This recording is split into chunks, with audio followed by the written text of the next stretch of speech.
আসসালামু আলাইকুম। আশা করি সকলেই ভালো আছেন। সামনে যাদের ভাইবা পরীক্ষা এবং যারা অর্থনীতি নিয়ে পড়াশোনা করেছেন, আজকের এই ভিডিওটি আপনাদের দারুণ উপকারে আসবে। আশা করছি আসন্ন ভাইবা পরীক্ষায় আপনারা এখান থেকে কমন পেয়ে যাবেন।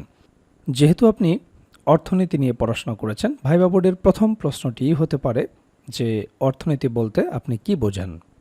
তো উত্তরটি আপনি এভাবে দিতে পারেন, স্যার, অর্থনীতি হলো এমন একটি সামাজিক বিজ্ঞান যা মানুষের আয়, ব্যয়, কর্মসংস্থান, কল্যাণ এবং অর্থনৈতিক উন্নয়নের লক্ষ্যে অসীম অভাব ও বিকল্প ব্যবহার উপযোগী সীমিত সম্পদের মধ্যে সমন্বয় সাধন করে। অথবা এল রবিন্সের এই সংজ্ঞাটি আপনারা বলতে পারেন। অর্থনীতি মানুষের অভাব ও বিকল্প ব্যবহারযোগ্য সীমিত সম্পদের সম্পর্ক বিষয়ক মানব আচরণ নিয়ে আলোচনা করে। এল রবিন্সের এই সংজ্ঞাটিও বলতে পারেন অথবা ওপরের সংজ্ঞাটি আপনারা বলতে পারেন। দুটাই বলতে হবে এমনটি নয়। এরপরে ভাইভাতে আপনাকে জিজ্ঞেস করবে অর্থনীতির জনককে। আপনারা ভালো করেই জানেন, আপনি যে বিষয় নিয়ে পড়াশোনা করেছেন সেই বিষয়ের জনককে এই প্রশ্নটি জিজ্ঞেস করা ভাইভা বোর্ডের কমন একটি ট্রেন্ড। তো অর্থনীতির জনক হচ্ছেন অ্যাডাম স্মিথ। এরপরে আপনাকে জিজ্ঞেস করবে অর্থনীতি সম্পর্কিত অ্যাডাম স্মিথের সংজ্ঞাটি বলেন। তিনি যে অর্থনীতি বিষয়ক সংজ্ঞাটি দিয়েছেন সেই সংজ্ঞাটি অবশ্যই আপনাকে জানতে হবে, কারণ আপনার বিষয়ের একেবারে বেসিক প্রশ্ন এগুলো। এই প্রশ্নের উত্তরগুলো যদি আপনি না পারেন তাহলে ভাইবা বোর্ডে একটা নেগেটিভ ইফেক্ট পড়বে। তো অ্যাডাম স্মিথ যে সংজ্ঞাটি দিয়েছেন অর্থনীতি বিষয়ক, সেটি হচ্ছে তার মতে অর্থনীতি হলো সম্পদের বিজ্ঞান। কিভাবে সম্পদ উৎপাদন ও সংগ্রহ করা হবে, অর্থনীতি তাই নিয়ে আলোচনা করে। এর পরের প্রশ্নটি ভাইবা বোর্ডে আপনাকে জিজ্ঞেস করবে, বলেন তো অভাব কাকে বলে, উদাহরণসহ বলবেন। তখন আপনাকে একটা উদাহরণ থ্রো করতে হবে। তো আপনি বলতে পারেন, প্রয়োজন যখন ভোক্তার সংস্কৃতি এবং ব্যক্তিত্ব দ্বারা অনুমোদিত হয় তখন তাকে অভাব বলে। অন্যভাবে বলতে গেলে সংস্কৃতি এবং ব্যক্তিত্বের প্রভাবে ভোক্তার প্রয়োজন যখন বাস্তবে প্রকাশ পায় তখন তাকে অভাব বলে। উদাহরণ হিসেবে আপনারা বলবেন, যেমন ক্ষুধা পেলে একজন বাংলাদেশি সংস্কৃতির প্রভাবে ভাত খায়, মাছ খায়। অন্যদিকে একই কারণে সংস্কৃতির প্রভাবে আমেরিকানরা ফাস্টফুড খেতে চাইবে। ফিলিপ কাটলার এবং গ্রে আর্মস্ট্রং বলেন, সংস্কৃতি এবং ব্যক্তির ব্যক্তিত্ব দ্বারা মানুষের প্রয়োজন যে আকৃতি গ্রহণ করে তাকে অভাব বলে। সুন্দরভাবে যখন উদাহরণ সহকারে বলবেন, অবশ্যই ভাইবা বোর্ড স্যাটিসফাইড হবে। এর পরের প্রশ্নটি ভাইবা বোর্ডে আপনাকে জিজ্ঞেস করবে, মানুষের অভাব অসীম কেন বুঝান। অভাব যদি আপনাকে জিজ্ঞেস করে অভাব কাকে বলে উদাহরণসহ বলেন, তার পরিপূরক প্রশ্ন হিসেবে এই প্রশ্নটি ভাইবাতে করা হয়। সেটি হচ্ছে মানুষের অভাব অসীম কেন বুঝিয়ে বলেন। তো আপনারা বলতে পারেন, অভাব হচ্ছে অসীম, অভাবের কোনো শেষ বা অন্ত নেই। মানুষের একটি অভাব শেষ হতে না হতেই আরেকটি অভাব এসে করা নাড়ে।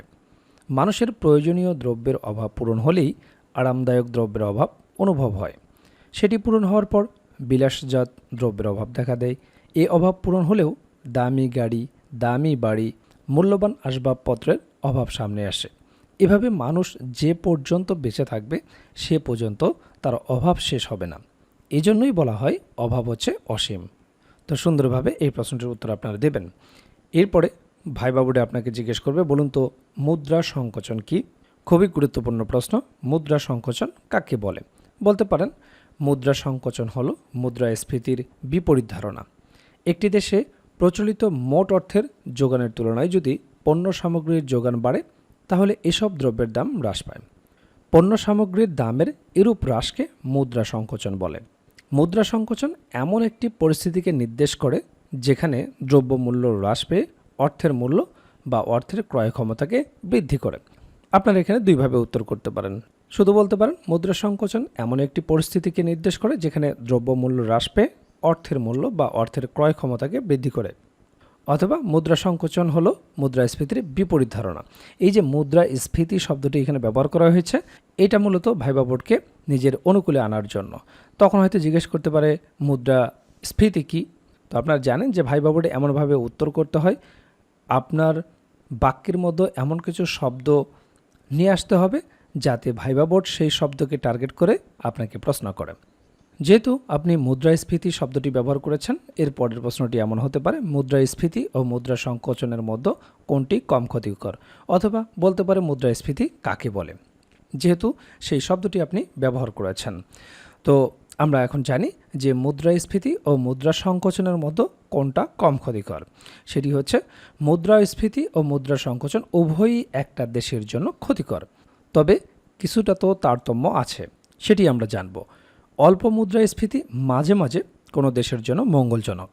মুদ্রা সংকোচনের ফলে উপকরণসমূহ অব্যবহৃত অবস্থায় পড়ে থাকে, আয়, নিয়োগ ও উৎপাদন ক্রমশ হ্রাস পেতে থাকে, ফলে দেশে অর্থনৈতিক মন্দা দেখা দেয়। এসব দিক বিচার করে বলা যায় মুদ্রাস্ফীতির চেয়ে মুদ্রা সংকোচন দেশের জন্য বেশি ক্ষতিকর। তাহলে মুদ্রা সংকোচন হচ্ছে বেশি ক্ষতিকর, মুদ্রাস্ফীতি তুলনামূলক কম ক্ষতিকর। এখন একটা বিষয় মাথায় রাখতে হবে, প্রশ্ন আপনার করেছে মুদ্রাস্ফীতি ও মুদ্রা সংকোচনের মধ্যে কোনটি কম ক্ষতিকর। তখন কিন্তু আপনি এভাবে ব্যাখ্যা করে বলবেন না, তখন শুধু বলবেন মুদ্রাস্ফীতি মুদ্রা সংকোচনের চেয়ে তুলনামূলক কম ক্ষতিকর। তখন আপনাকে পরিপূরক প্রশ্ন হিসেবে জিজ্ঞেস করবে কেন, তখন আপনারা ডিটেলসে বলবেন, ঠিক আছে? এতে আপনার প্রশ্নের রেসপন্স রেট বেড়ে যাবে। এর পরের প্রশ্ন আপনাকে জিজ্ঞেস করবে, বলুন তো দারিদ্র্যের দুষ্ট চক্র কী? এই প্রশ্নগুলো সবই রিয়াল ভাইবা প্রশ্ন। তো আপনারা জানেন যে কতিপয় শক্তির একত্রীকরণ এবং একে অপরের সঙ্গে ক্রিয়া প্রতিক্রিয়া কোনো দরিদ্র দেশকে দরিদ্র করে রাখে। অনুন্নত দেশে অনুন্নত কৃষি, নিরক্ষর জনগণ, পুঁজির স্বল্পতা ইত্যাদি সব সময় দুষ্টচক্রে প্রতিনিয়ত ঘুরপাক খায়। কোনো দেশ দরিদ্র কারণ সে দেশে মূলধন কম, মূলধন কম কারণ সে দেশ দরিদ্র, আর এইভাবেই এই বিষয়গুলো ঘুরপাক খায়। আর এই পুরো বিষয়টা কি বলা হয়? দারিদ্র্যের দুষ্টচক্র। এরপরে আপনাকে জিজ্ঞেস করবে যে দারিদ্র্যের দুষ্টচক্র এই ধারণাটা কে প্রবর্তন করেন? তো আপনারা জানেন দারিদ্র্যের দুষ্টচক্র ধারণাটি এটি প্রবর্তন করেছেন প্রফেসর রাগনার নার্স। তো আপনারা দেখলেন ভাইবা বোর্ডে কী ধরনের প্রশ্নগুলো জিজ্ঞেস করা হয়, কোন কোন বিষয় থেকে প্রশ্ন জিজ্ঞেস করা হয়, আর এই বিষয়গুলো নিয়েই আমরা তৈরি করেছি প্রাইমারি ভাইবার জন্য কমপ্লিট একটা প্যাকেজ, যে প্যাকেজে আপনার বিষয়ভিত্তিক ভাইবা প্রশ্নোত্তর থাকবে, একেবারে রিয়েল ভাইবার আলোকে বিষয়ভিত্তিক নোটটি তৈরি করা হয়েছে।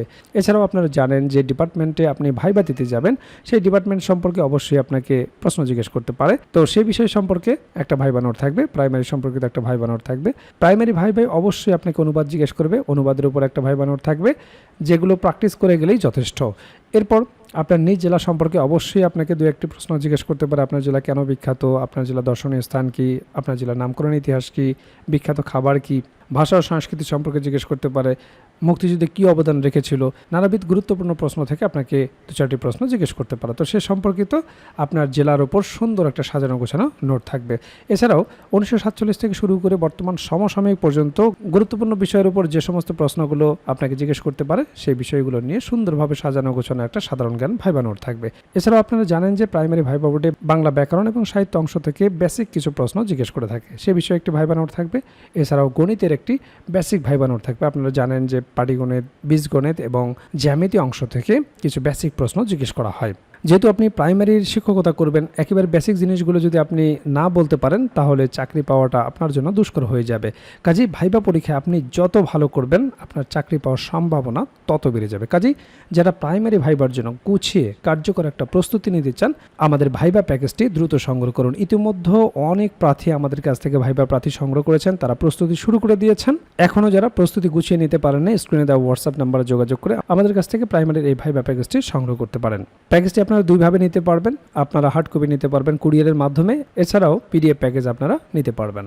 কাজেই দেরি না করে দ্রুত স্ক্রিনে দেওয়া হোয়াটসঅ্যাপ নাম্বারে যোগাযোগ করে প্যাকেজটি সংগ্রহ করুন।